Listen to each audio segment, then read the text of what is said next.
I call the honourable member Iain Lees-Galloway. And may I add my congratulations to you on your election, on your position. I look forward to your guidance and wisdom as I and my colleagues find our feet in this place. Mr Speaker, I am proud, honoured and humbled to enter this House as the member for Palmerston North and a member of the Labour caucus.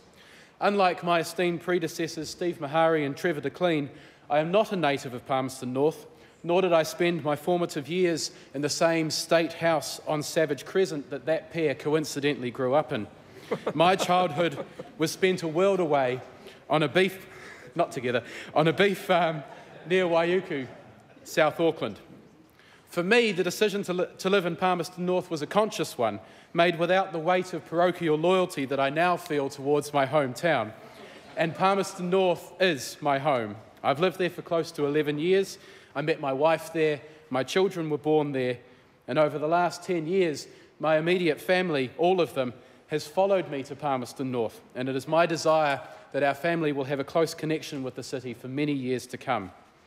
Like my relationship with Palmerston North, my relationship with the Labour Party is not one founded on generations of family loyalty. Exactly how the privately educated boy from a beef farm who had Bill Birch as his local MP grew up to become active in the student and Labour movements still has many people somewhat perplexed, not least my parents. That's a story for another day, but the reason I joined the Labour Party is quite simple. Its values match my own. I believe in communities. I believe in decent pay for good work. I believe in strong public services and that the state is still relevant and necessary in a modern economy. I believe in freedom of choice and individual responsibility. I also believe that we each have a responsibility to work in one another's best interests and not just our own. Most of all, I believe in empowering people. That means investing in our communities and each other. It certainly does not mean withdrawing support from those who are the most vulnerable and at the margins of our society.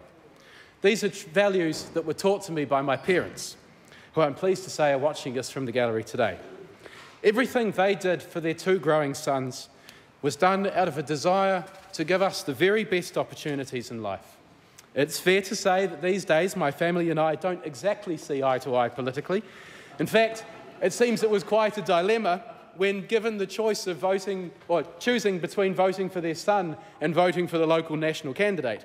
My parents are lateral thinkers. They came up with a novel, if not slightly drastic solution. They moved out of the electorate. I'm sure Simon Power will be relieved to know he has two more loyal supporters. Nevertheless, I would not be here today if it were not for the love and encouragement that pervaded my childhood, and for that, I thank them both.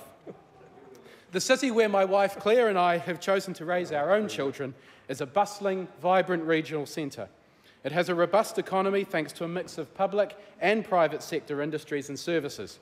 It excels in servicing the agricultural sector of the Manawatu and beyond.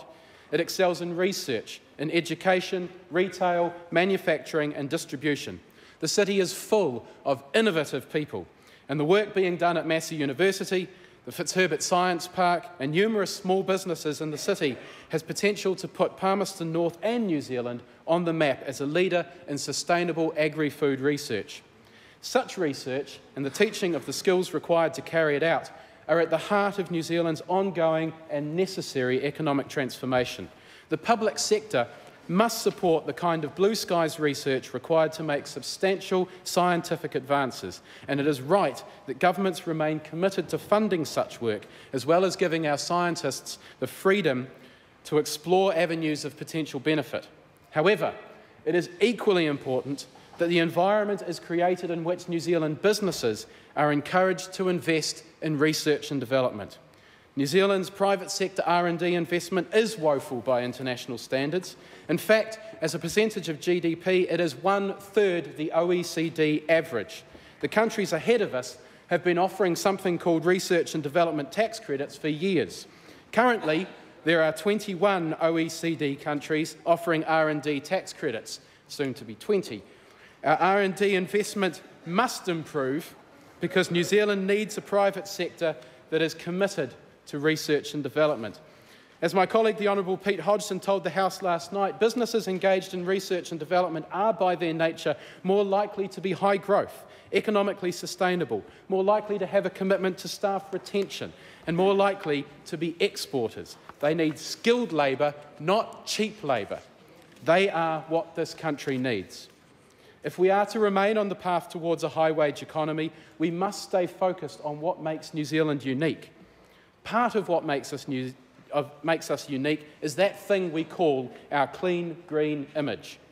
Thinking of New Zealand, most travellers will tell you they come here to experience our lush native bush, our pristine mountain ranges, our unblemished mountains, our unblemished beaches, our pollution-free rivers. The marketing's perfect. 100% pure New Zealand.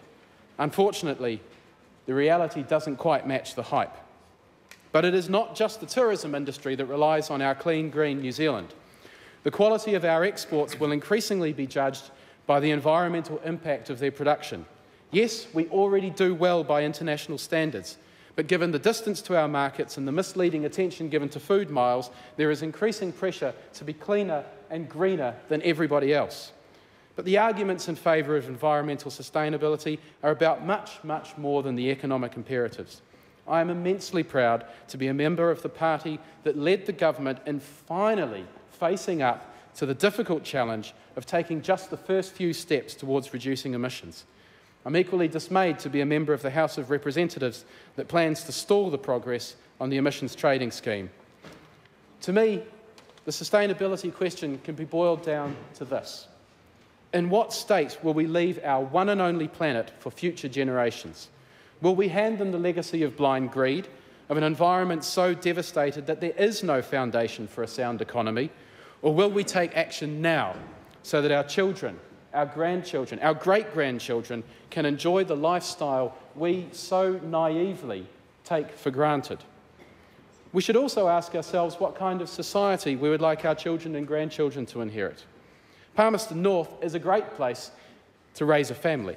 It is a safe, culturally diverse city blessed with tremendous schools, an effervescent arts culture and outstanding sporting facilities.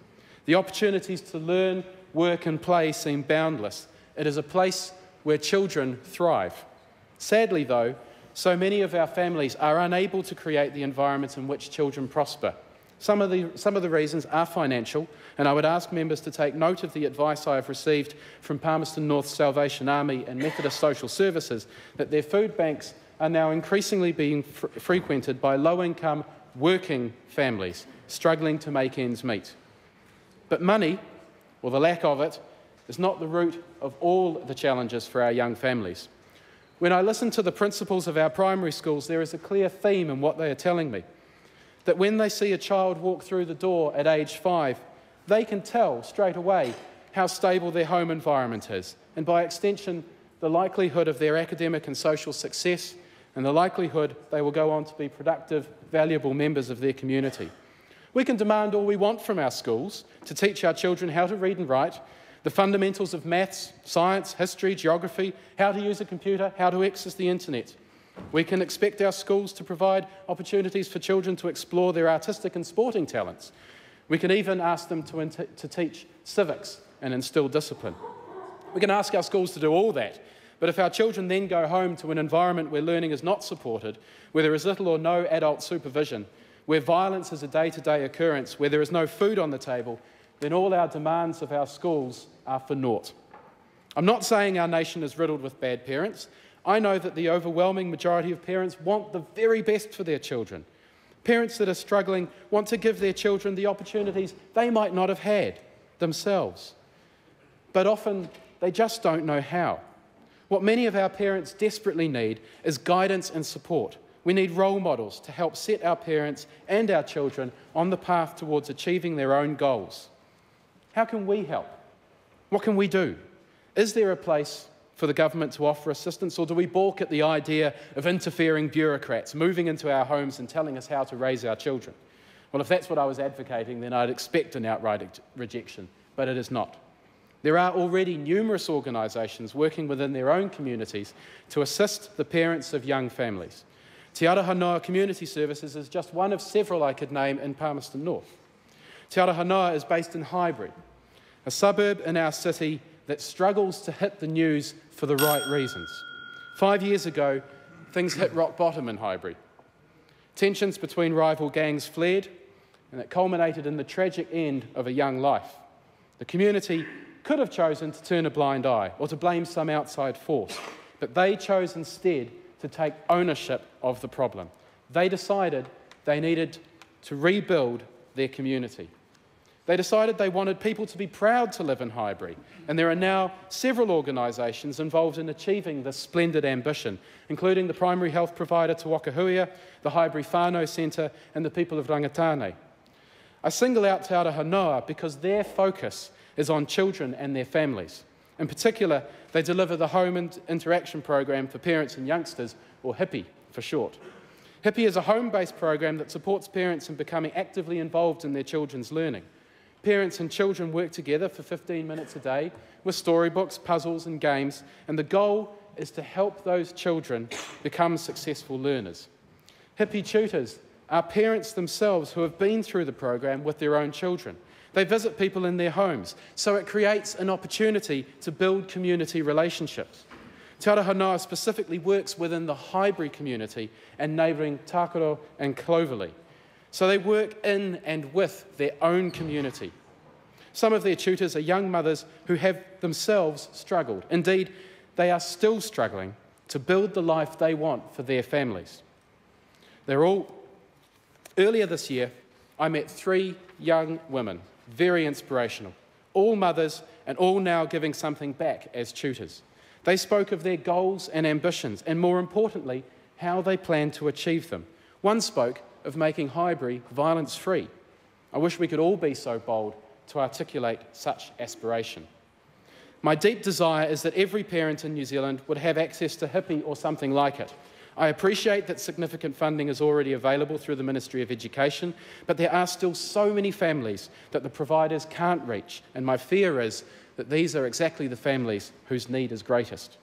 The government can and should do more. It would be difficult to measure the outcomes of any spending. We're not likely to see the results for another 20 years, maybe.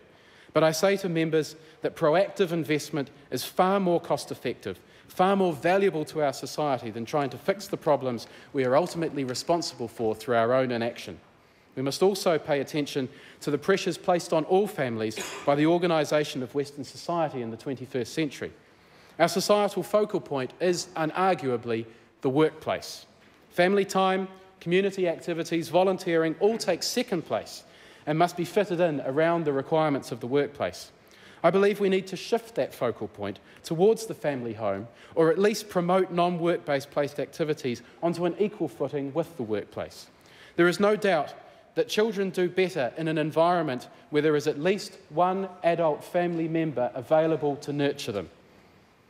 We ask so much of our parents, and we're quick to point the finger when things go wrong.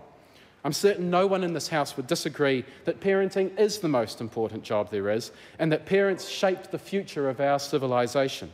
The previous government certainly acknowledged this and made incredible progress in supporting families, but we have considerably more to do to make our words anything more than empty sentiment.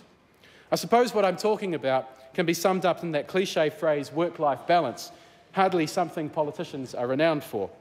I'm sure it is obvious just how important my own family is to me, and I'd briefly like to mention just how thankful I am that my wife agreed to join me on this journey. Unfortunately, Claire and the kids couldn't be here tonight, but technology willing, they're watching us on the internet from the other side of the world, which, by the way, I think is marvellous, and I hope more of Parliament's public activities will be available through that medium one day. I'm thankful to all the wonderful people in Palmerston North who have supported me thus far. We ran a long campaign and we faced many hurdles, but I was never alone. And it was the team that truly carried the day, ably led by our campaign manager, John Shannon. It would be remiss of me not to acknowledge the support and mentoring I have received from the Honourable Steve Mahari. I know he will be missed in these halls and will be remembered as a dynamic man of action who achieved lasting change in his portfolios. I once heard him described as the minister of everything that's important, although I must say he showed his wisdom in never taking on the health portfolio. His return to Palmerston North as Vice-Chancellor of Massey University was warmly received by our community, and I look forward to working with him in our new respective roles for as long as Palmerston North will have me. I can't count the times I've been told since my selection as the Labour Party candidate for Palmerston North that I have big shoes to fill. I hope this doesn't disappoint anyone back in my hometown, but I have no plans to do so. Steve Mahari may have been as well known for his fashion sense as anything else he achieved in here, but I want you all to know that I have my own shoes, and they fit me very well, and I am comfortable in them. I do hope, however, that my footsteps leave even a slight impression akin to that of my predecessors. That would be an achievement indeed. My focus is on the future, and I expect to be judged on the effect my time here has on future generations of all New Zealanders.